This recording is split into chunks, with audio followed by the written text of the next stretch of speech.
Salud and solidarity, brothers and sisters. Before we begin, Salud. I would like all those who are current or retired members of a union to stand and be recognized. We're designed and built as if the people deserved beauty, and the people who built them were not begrudged decent wages and working conditions. When our public servants were respected members of our community, when infrastructure was not an afterthought, and infrastructure, electricity, water, paved roads, to even more of our populace was a priority. This time did not rise by itself, but rose with the demands of millions of working people. People who organized together as one, who marched, picketed, boycotted, and struck for better working and living conditions, who swore oaths to one another to fight for and protect each other and defend their common interest, even if it cost them, especially if it cost them. And cost them it did. Lost jobs, blacklisting, beatings, unlawful arrests, deportations, and lynchings were the fate of many staunch unionists. Frank Little, an organizer with the International Workers of the World, the IWW, or Wobblies, was arrested in Peoria for publicly reading the Declaration of Independence and got to cool his heels in a jail cell for a few days. Publicly reading the revolutionary literature of America, the original free speech movement, was a tactic the IWW used to challenge unconstitutional public assembly laws that hampered union organizing. Brother Little was later murdered in Montana for his efforts. Unionists had to meet in secret and be wary of company spies. Sometimes there is evidence of these secret meetings. In Rocky Glen Park in Peoria, there are carvings of the sandstone Union coal miners made a century ago, back when organizing in the mines was dangerous business. But people kept doing it. This was a time when working people insisted on speaking for ourselves. We chose our own leaders and had our own free press in multiple languages. Notably, the Haymarket Martyrs were among those labor leaders running bilingual newspapers. It was a common practice in that time for labor speeches at large gatherings to have translators so that all those present could understand what was being said. It was a time when de colores meant all of us.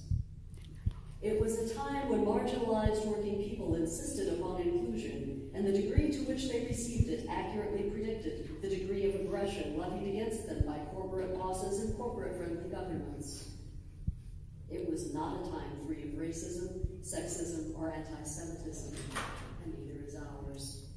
But it was a time in which many labor leaders were Jewish, their commitment and dedication informed by their spirituality, a time in which immigrant and minority union members could find the equal pay that was denied elsewhere, a time when labor union women paved the road for equality despite being left out of official feminist history. A time when Italian women in the coal camps of Spring Valley, Illinois, many of them illiterate, formed socialist circles and taught each other theory, speaking against racism, colonialism, imperialism, and even against the sexism within their own community in exactly those terms, and inviting labor speakers like Maria Rota, who became a labor leader at the age of 14 when she led a strike in Milan, and known for her anarcho-feminism that was popular. But this is a history left by the wayside, and a people who forget their history are doomed to repeat it. I want to tell you about a place that was a wall-to-wall union town. If you went to the grocery store, your clerks were union members.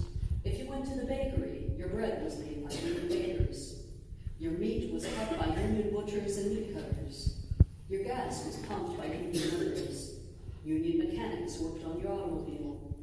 All the tradespeople were union. Your beer was brewed by union members and your soft drinks were bottled by union members. Every form of goods were brought in by union truckers and union railroad workers. You didn't have to look for the union label. All the goods sold had one. Your morning paper was printed by union printers. Hair was cut by union barbers and hairdressers. Even your beer was poured in organized taverns by union bartenders. And when you died, your grave was dug by union grave diggers. This was a place once so entrenched in poverty that its original inhabitants named it hardscrabble. Labor unions changed that.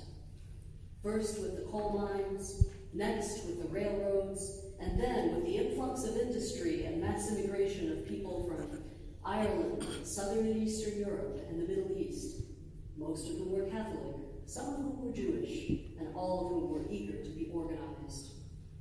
FDR's New Deal was very popular, and civilian conservation corps workers, one of whom was my great-grandfather, Hoffman, built a neighboring state park, one of whom were popular in Illinois.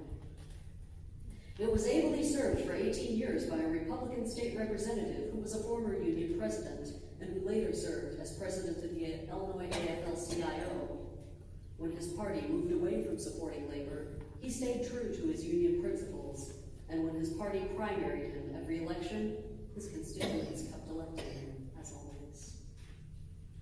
When I was a girl, a large sign greeted us at the entrance to town, noting that this was the glass container manufacturing capital of the world. It was a thriving community in every way. But then, supply-side economics had its time and had its way. Jobs left, people left. Young people left for school or the military, and there was nothing to return to. Grocery stores closed, shops closed, the municipal pool closed. Neighborhoods and streets started looking worse for wear. Burned out buildings often remained standing, unrepaired. Several years ago, it was listed as number 7 on the list of top 10 per capita homeless student population in the state of Illinois. It remains one of Illinois' unofficial heroin capitals.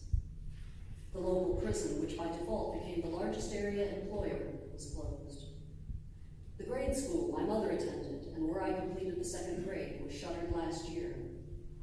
The hospital where my parents were born was demolished this year, refashioned as an emergency center to stabilize people before sending them to Peoria, Joliet, or Chicago.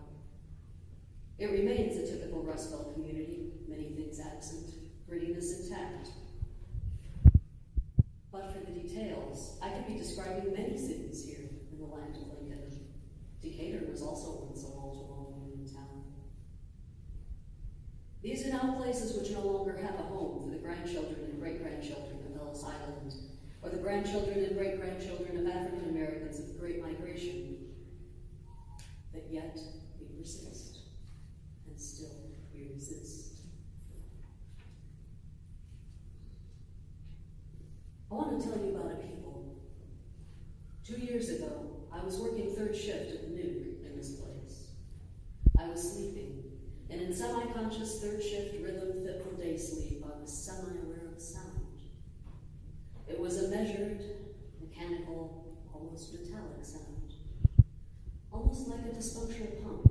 A labored sucking, a click, a rattle, a long pause. Had it not been irregular, I may not have noticed it in the midst of my dreaming. The sucking, a click, a rattle, pause.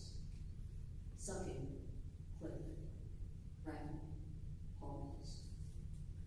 And then I heard the screaming. Susan, call 911! Call 911! Oh my God! Oh Jesus! Oh no! No! I bolted out of bed, grabbed my phone. My cousin, who had been clean for a couple of years, had relapsed and OD'd. While I spoke with emergency services over the phone, and my aunt performed CPR and prayed to anyone who would listen to save his life, I took one look at his gray skin and just knew he was dead. There was no more sucking, just rattle and click, and not too much of that. Fortunately, the Narcan worked. They walked him to the ambulance. But what does it mean to be medically stabilized when nothing else in your life is? What does it do to people when instability is the new normal? When the stable institutions in your community are packaged liquors and funeral homes? This is not the only time it was this way.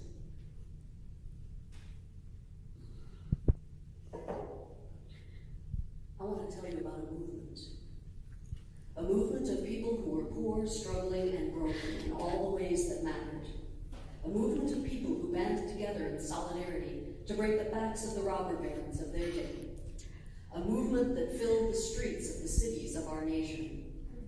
A movement that occupied their factories and sit-down strikes, that shut down railways, that organized to gain legislation that changed their lives and changed their world. A movement that had its own media and told its own stories. A movement that by and large was born and raised and had its greatest strength in the radical Midwest.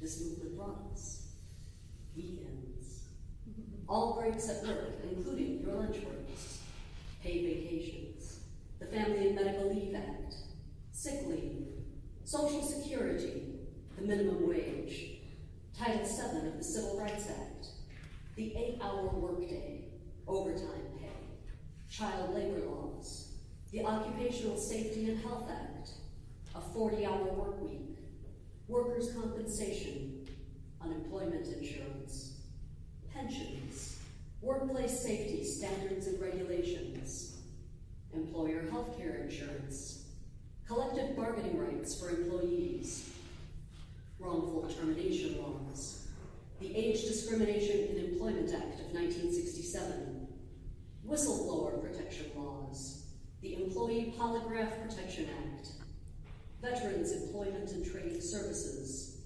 compensation increases and evaluations, sexual harassment laws, the American with Disabilities Act, holiday pay, employer dental life and vision insurance, privacy rights, pregnancy and parental leave, the Pregnancy Anti-Discrimination Act of 1978, military leave, the right to strike, public education for children, the Equal Pay Acts of 1963 and 2011, and laws ending sweatshops in the United States.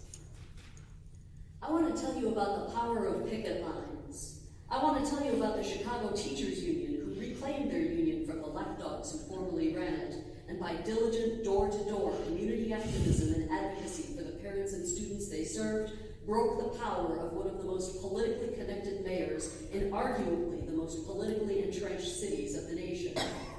I want to tell you about teachers in West Virginia and Oklahoma using the same model to lift themselves and their communities out of poverty. I want to tell you about the resurgence of Mother Jones-style union activism and of the Wobblies ethos, an injury to one is an injury to all. I want to tell you about the 100 Latino workers who walked off a job site in Indianapolis this August to protest racism from their manager, and about the African-American man who was fired for posting that video on YouTube. I want to tell you about the long and victorious fight to organize the Smithfield plant in North Carolina, one of the world's largest pork slaughterhouses and what is hands down the most anti-union state in the United States. I want to tell you about the push to organize the unorganized in the building trades, about trades councils tasked with making ties with community groups to fight for common goals. I want to tell you about the Gallup poll that states that 61% of the U.S. public now has a positive view of labor unions, and about the Pew research that shows that 68% of young people aged 18 to 29 who have a positive view of labor unions and would like to join one. I want to tell you about the 81,000 new union members in Texas of all states. I want to tell you about the 140 former Illinois publicly employed union members who rescinded their membership under the Janus decision, and of the 1,400 former fair share workers in Illinois who chose instead to become full union members post-Janus. I want to tell you about two generations raised on trickle-down economics, now discovering the New Deal, My generation. Bill of Rights, and the tax structure of the Eisenhower administration. I want to tell you about people who are fed up and no longer willing to wait for pie in the sky till we die. Damn straight. For it is